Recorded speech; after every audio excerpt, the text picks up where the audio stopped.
ಎಲ್ಲರಿಗೂ ನಮಸ್ಕಾರ. ನೀವು ನೋಡ್ತಿದ್ದೀರಾ ಆಕಾಶ್ ಪಾಟೀಲ್ ಯೂಟ್ಯೂಬ್ ಚಾನಲ್. ಇವತ್ತಿನ ಕ್ಲಾಸ್ನಲ್ಲಿ BA 5ನೇ ಸೆಮಿಸ್ಟರ್ನಲ್ಲಿ ಬರ್ತಕ್ಕಂತಹ ಸೋಷಿಯಾಲಜಿ DSC 9ನಲ್ಲಿ ಬರ್ತಕ್ಕಂತಹ ಒಂದು ಸಾಮಾಜಿಕ ಉದ್ಯಮಶೀಲತೆ ಅಂತಕ್ಕಂಥ ನೋಡ್ತಾ ಇದ್ದೀವಿ. ಹಿಂದಿನ ಕ್ಲಾಸಲ್ಲಿ ಏನಪ್ಪ ಅಂತಂದ್ರೆ ಸಾಮಾಜಿಕ ಉದ್ಯಮಶೀಲತೆಯ ಪ್ರಸ್ತುತತೆಯ ಬಗ್ಗೆ ನಾವು ನೋಡ್ಕೊಂಡಿದ್ದೆವು. ಇವತ್ತಿನ ಕ್ಲಾಸಲ್ಲಿ ಏನಂದ್ರೆ ಇಲ್ಲಿ ಭಾರತದಲ್ಲಿ ಮತ್ತು ಅಭಿವೃದ್ಧಿಶೀಲ ರಾಷ್ಟ್ರಗಳಲ್ಲಿ ಮತ್ತು ಭಾರತದಲ್ಲಿ ಇದರ ಪ್ರಸ್ತುತತೆ ಹಾಗೂ ಭಾರತದಲ್ಲಿ ಸಾಮಾಜಿಕ ಉದ್ಯಮಶೀಲತೆಯ ಔಚಿತ್ಯದ ಬಗ್ಗೆ ನಾವು ಇವತ್ತಿನ ಕ್ಲಾಸಲ್ಲಿ ನಾವು ತಿಳ್ಕೊಳ್ಳೋಣ ಬನ್ನಿ. ಭಾರತಾದ್ಯಂತ ಅಭಿವೃದ್ಧಿಶೀಲ ರಾಷ್ಟ್ರದಲ್ಲಿ ಉದ್ಯಮಶೀಲತೆಯು ತನ್ನದೇ ಆದಂತಹ ಒಂದು ಮಹತ್ವವನ್ನು ಪಡೆದುಕೊಂಡಿದೆ. ಇಡೀ ಭಾರತಾದ್ಯಂತ ಏನಂದ್ರೆ ಈ ಅಭಿವೃದ್ಧಿಶೀಲವಾದಂತಹ ರಾಷ್ಟ್ರದಲ್ಲಿ ಉದ್ಯಮಶೀಲತೆಯು ತನ್ನದೇ ಆದಂಥ ಒಂದು ಮಹತ್ವಪೂರ್ಣವಾದಂತಹ ಪಾತ್ರವನ್ನು ವಹಿಸಿಕೊಂಡಿದೆ. ಸಾಮಾಜಿಕ ಉದ್ಯಮಶೀಲತೆಯ ಮಹತ್ವವನ್ನು ನಾವು ಈ ಕೆಳಗಿನ ಅಂಶಗಳ ಮೂಲಕ ತಿಳಿದುಕೊಳ್ಳಬಹುದು. ಈ ಸಾಮಾಜಿಕ ಉದ್ಯಮಶೀಲದ ಮಹತ್ವ ಏನಿರ್ತಕ್ಕಲ್ಲ ಕೆಲವೊಂದಿಷ್ಟು ಅಂಶಗಳಿದ್ದಾವೆ, ಅವುಗಳ ಮೂಲಕ ನಾವು ತಿಳಿದುಕೊಳ್ಳಬಹುದಾಗಿದೆ. ಮೊದಲನೇದಾಗಿ ಉತ್ಪಾದನಾ ಘಟಕವಾದ ಭೂಮಿ, ಶ್ರಮ, ಬಂಡವಾಳ, ತಂತ್ರಜ್ಞಾನ ಮತ್ತು ಸಂಘಟನಾ ಸಮನ್ವಯಗೊಳಿಸಲು ಮೂಲಕ ಆರ್ಥಿಕ ಪ್ರಗತಿಯ ದರವನ್ನು ಹೆಚ್ಚಿಸಲು ಉದ್ಯಮಶೀಲತೆಯು ಅತ್ಯವಶ್ಯಕವಾಗಿದೆ. ಒಂದು ಉತ್ಪಾದನಾ ಘಟಕಗಳಾದಂತಹ ಭೂಮಿ, ಶ್ರಮ, ಬಂಡವಾಳ ಅಂತಕ್ಕಂಥ ಹಾಗೂ ತಂತ್ರಜ್ಞಾನ ಮತ್ತು ಸಂಘಟನೆಗಳಂತಹ ಒಂದು ಸಮನ್ವಯಗೊಳಿಸುವ ಮೂಲಕ ಒಂದು ಆರ್ಥಿಕ ಪ್ರಗತಿಯನ್ನು ನಾವು ಅದರ ದರವನ್ನು ಹೆಚ್ಚಿಸುವಗೋಸ್ಕರ ಈ ಉದ್ಯಮಶೀಲತೆಯು ಬಹಳ ಅವಶ್ಯಕವಾಗಿದೆ. ಇನ್ನು ಸಾಮಾನ್ಯ ನಿಯಮಗಳನ್ನು ಹೊಂದಿರುತ್ತವೆ ಮತ್ತು ಇವುಗಳಿಗೆ ಅನುಗುಣವಾಗಿ ತಮ್ಮ ಕೆಲಸ ಕಾರ್ಯಗಳನ್ನು ನಿರ್ವಹಿಸಿಕೊಂಡು ಹೋಗುತ್ತವೆ ಎಂಬುದನ್ನು ಗಮನಿಸುವುದು ಮುಖ್ಯವಾಗಿದೆ.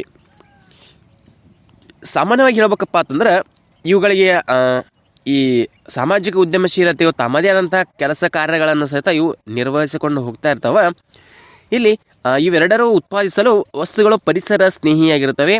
ಅದಲ್ಲದೆ ಅವುಗಳು ಸಾಮಾನ್ಯವಾಗಿ ಶ್ರಮಿಕರಿಗೆ ಸೂಕ್ತ ವೇತನ ಮತ್ತು ಗುಣಮಟ್ಟಕ್ಕಿಂತ ಉತ್ತಮವಾದ ದುಡಿಮೆಯು ಪರಿಸರಕ್ಕೆ ಒದಗಿಸುತ್ತವೆ. ಈ ಸೂಕ್ತವಾದ ವೇತನ ಮತ್ತು ಈ ಅತ್ಯವಶ್ಯಕವಾದಂಥ ಗುಣಮಟ್ಟಕ್ಕಿಂತ ಉತ್ತಮವಾದಂಥ ದುಡಿಮೆಯ ಸಹಿತ ಈ ಪರಿಸರವನ್ನು ಈ ಉದ್ಯಮಶೀಲತೆಯ ಔಚಿತ್ಯದಲ್ಲಿ ಇದು ಒದಗಿಸುತ್ತವೆ. ಇನ್ನು ಸಾಮಾಜಿಕ ವ್ಯವಹಾರ ಅರ್ಥ ಮತ್ತು ವ್ಯಾಖ್ಯೆಗಳಂತಕ್ಕಂಥದ್ದು. ಇಲ್ಲಿ ಸಾಮಾಜಿಕ ವ್ಯವಹಾರವನ್ನು ನೊಬೆಲ್ ಶಾಂತಿ ಪ್ರಶಸ್ತಿ ವಿಜೇತ ಪ್ರೊಫೆಸರ್ ಮೊಹಮ್ಮದ್ ಯೂನುಸ್ ವ್ಯಾಖ್ಯಾನಿಸಿದ್ದಾರೆ ಮತ್ತು ತಮ್ಮ ಗ್ರಂಥಿಯಲ್ಲಿ ವಿವರಿಸಿದ್ದಾರೆ.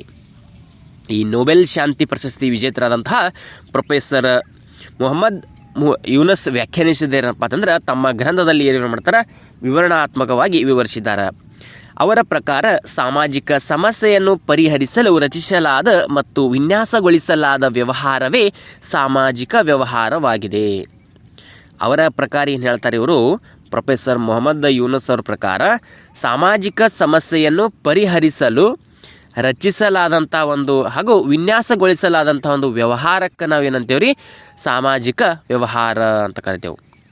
ಅವರು ಮುಂದುವರೆದು ಈ ರೀತಿ ಬರೀತಾರೆ, ಅದನ್ನು ಬರೆದು ಮತ್ತೇನು ಬರೀತಾರೆ ಅಂತಂದ್ರೆ, ಸಾಮಾಜಿಕ ವ್ಯವಹಾರಗಳು ವ್ಯಾಪಾರ ತರ್ಕಗಳು ಮತ್ತು ವಿಧಾನಗಳ ಮೂಲಕ ತಮ್ಮ ಕಾರ್ಯಗಳನ್ನು ನಿರ್ವಹಿಸುವ ಸಾಮಾಜಿಕ ಆಧಾರಿತ ಉದ್ಯಮಗಳಾಗಿವೆ.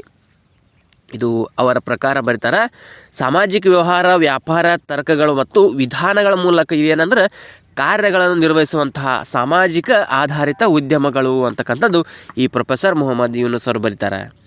ಹಾಗೆ ಸಾಮಾಜಿಕ ವ್ಯವಹಾರವು ನಷ್ಟರಹಿತ ಲಾಭಾಂಶವನ್ನು ಕೊಡದಿರುವ ಸಮಸ್ಯೆಗಳಾಗಿರಬಹುದು, ಅಂದ್ರೆ ಅಥವಾ ಅವು ಟೈಪ್ 2ದಂತಹ ಬಡವರ ಒಡೆತನದ ಲಾಭದಾಯಕ ಘಟಕಗಳಾಗಿರಬಹುದು.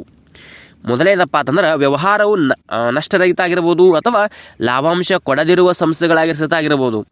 ಎರಡನೇದಾಗಿ ಹೇಳ್ಬೇಕಂದ್ರೆ 2ದಂತಹ ಬಡವರ ಒಡೆತನದ ಲಾಭದಾಯಕ ಘಟಕಗಳಾಗಿರಬಹುದು. ಸಾಮಾಜಿಕ ವ್ಯವಹಾರವು ಸಾಮಾಜಿಕ ಉದ್ಯಮದ ಹೆಚ್ಚು ಸಾಮಾನ್ಯವಾದ ಕಲ್ಪನೆಯ ಒಂದು ಸಣ್ಣ ಉಪವಿಭಾಗವಾಗಿರುತ್ತವೆ.